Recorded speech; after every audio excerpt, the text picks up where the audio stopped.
Continuamos aquí en Proeconomía y Finanzas. Llegó el momento de saludar a nuestro invitado de la fecha. Estamos en piso con Manuel Ferreira, economista y exministro de Hacienda. Doctor, muchísimas gracias por venir al programa. No, un gusto. Doctor, le queríamos consultar acerca de su visión respecto a lo que es el desempeño económico en lo que va del año. El Banco Central mantuvo su perspectiva de crecimiento en 4.5%, pero los indicadores preliminares están dando cuenta de un buen rendimiento en esta primera mitad del año. Bajo su visión, doctor, ¿cómo estamos avanzando y hacia dónde vamos en cuanto a lo que es el desempeño económico? Bueno, nosotros tenemos una proyección muy distinta a la del Banco Central, que es una proyección, yo creo, equivocada hoy por hoy. Se hablaba de una recuperación del sector agrícola importante que ocurrió y que está manifestándose en estos números que ya se están empezando a notar en las cifras oficiales. Nosotros hablábamos de un crecimiento del orden del 5.6, pero un crecimiento muy focalizado en el sector agrícola. Otro impacto importante que se había dado, que es un impacto también vinculado al tema climático, es el impacto en la producción eléctrica. La producción eléctrica hoy en Paraguay alcanza más o menos alrededor de un 10% de la economía, sumado a una cadena agrícola que alcanza más o menos alrededor de otro 25%. Tenemos un 35% de la economía con una dinámica muy fuerte, que es la que está generando este crecimiento. Sin embargo, esa misma situación no se ve en el resto de los sectores. Si excluimos el sector agrícola y excluimos el sector que está vinculado a la electricidad, en Paraguay la producción eléctrica es totalmente dependiente también de la altura de los ríos y por tanto del clima. Vemos una situación, un crecimiento bastante más magro, ¿verdad? Donde se notan impactos por un lado en el sector de la construcción, donde hay una desaceleración importante motivada fundamentalmente por dos eventos. Uno en el sector público, que es la retracción del gasto normal en un gobierno que está saliendo por un lado, pero también a eso hay que sumarle el objetivo del Ministerio de Hacienda de tratar de reducir el déficit fiscal y por tanto recortar el gasto que no es rígido, como es el caso del gasto de inversión. Y por otro lado, el impacto que se da en el sector privado, donde gran parte del desarrollo que se ha dado en el sector de la construcción está vinculado a la compra que han hecho muchos argentinos, las inversiones que han hecho muchos argentinos de departamentos, sobre todo en la zona de Asunción. Y esto también está muy desacelerado por el hecho de que el incremento de tasas de interés que se da en Estados Unidos genera una competencia contra esta inversión inmobiliaria en Asunción con un producto de mucho mayor liquidez como puede ser un bono americano o puede ser alguna acción también que se pueda dar en esos casos, sobre todo en un momento donde estamos viendo un mercado de capitales que sigue creciendo en el primer mundo. A esto le tenés que sumar también el impacto en el sector comercial y en el sector de servicios, donde todavía se siente un impacto importante de la salida de la pandemia. Muchas empresas, sobre todo pymes, han quedado muy endeudadas, muchas personas han quedado endeudadas a partir de eso por todos los problemas que hubieron en distintas áreas y eso se sigue sintiendo hoy. Entonces, todavía hay mucha gente con problemas crediticios, hay muchas empresas y personas con problemas crediticios y esto se va notando en esos sectores por una reducción del gasto.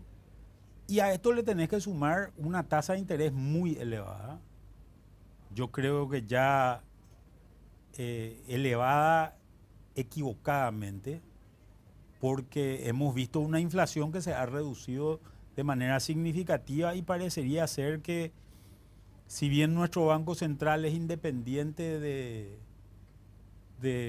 del Poder Ejecutivo acá localmente parecería no ser independiente de las decisiones que toma la Reserva Federal.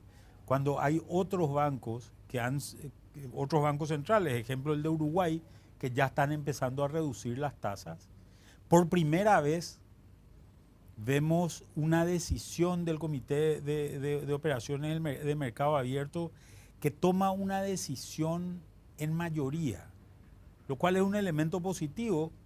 Lastimosamente la prensa no se hizo eco de esto preguntando quiénes eran los que estaban en contra y tratando de ver cuáles eran los argumentos, porque en realidad los comunicados de política monetaria no dicen nada, no han dicho nada en los últimos años. En general hace una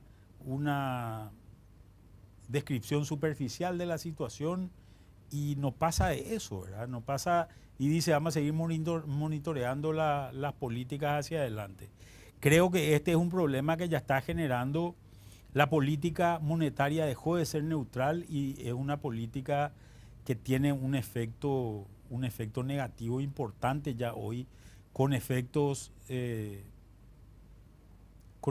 digamos, que casi no se pueden notar en el control de precios, porque esos impactos ya se han realizado, ¿verdad? Justamente, doctor, teniendo en cuenta de que el propio Banco Central ajustó a la baja su perspectiva de inflación y bueno, los datos también en lo que va del año van mostrando ese camino ya hacia la convergencia de la meta del Banco Central. Como usted dice, tal vez es un momento mucho más, sería favorable para pensar en esa reducción de tasas. Pese a eso, todavía el Banco Central se mantiene en su postura. Sí, fíjate que el presidente del Banco Central cambia ahora el 15 de agosto. Con lo cual también hay seguramente una decisión que va a ser tomada en el próximo comité, donde no va a estar el actual presidente, ¿verdad? Sino va a estar el nuevo presidente, ¿verdad? Entonces, yo no sé si eso tiene algo que ver o no, no tendría por qué tener nada que ver eso en las decisiones, pero me parece una situación ya molesta en el sentido de que está afectando el bienestar de mucha gente ya hoy por hoy, esta situación, que es una situación que debería tenerla en cuenta y debería controlar el Banco Central. Y me interesaría saber quiénes son los que votaron en contra de esta situación, y creo que es un espacio para hacer una investigación un poco al respecto y tratar de entrevistar a esa gente.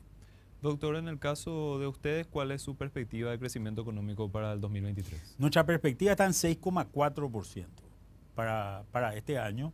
Creemos que va a haber, a partir del 15 de agosto, va a haber una reactivación que es natural en el momento en que se inicia un gobierno nuevo. Nosotros ya hemos visto una dinámica importante a partir de que se supieron o de que terminaron las elecciones. En realidad creo que esto no está tan vinculado a quién era el candidato ganador, sino al hecho de que muchos de los inversionistas que estaban pensando en invertir, sobre todo los que vienen del extranjero, estaban esperando saber con quién hablar. Y creo que en el momento que eso se define, las cosas empiezan a tener una dinámica totalmente distinta, lo cual me parece una situación muy positiva.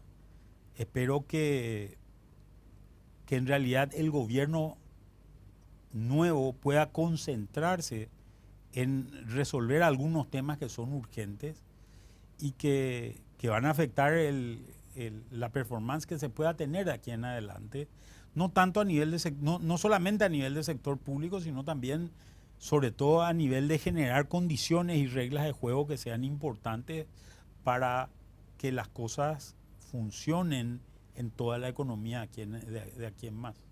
Doctor, un dinamismo o un crecimiento de más de 6% requeriría de que en la dinámica del segundo semestre aquellos sectores que estuvieron un poco más rezagados dentro de la primera mitad del año tengan un repunte mayor, más considerable. Claro, nosotros estamos apostando en este sentido a dos elementos que son fundamentales.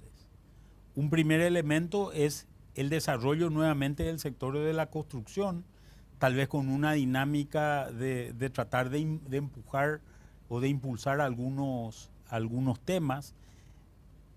Esto tiene mucho que ver con la resolución que se pueda dar a estas deudas que tiene hoy el Estado vinculadas al sector, justamente al sector vialero por un lado, y por otro lado también al sector de medicamentos, y por otro lado a una reducción de la tasa de interés que permita, hay mucha gente hoy sentada diciendo yo tengo este proyecto pero con esta tasa de interés no voy a invertir, ¿verdad? Hemos escuchado muchas historias, por ejemplo, con relación a Paracel con este tema, pero esa es una tasa internacional, ¿verdad? Estamos hablando más bien de tasas del dólar. Una misma situación se replica a nivel local con la tasa en guaraníes, que en la medida en que vaya reduciéndose va a generar también una dinámica. Y bueno, el crecimiento está centrado en apostar a eso. Y la parte de comercio exterior, doctor, ¿cómo lo están viendo? ¿Se tiene un desempeño que es en torno a las expectativas, un poco más favorable? ¿Cómo lo ven?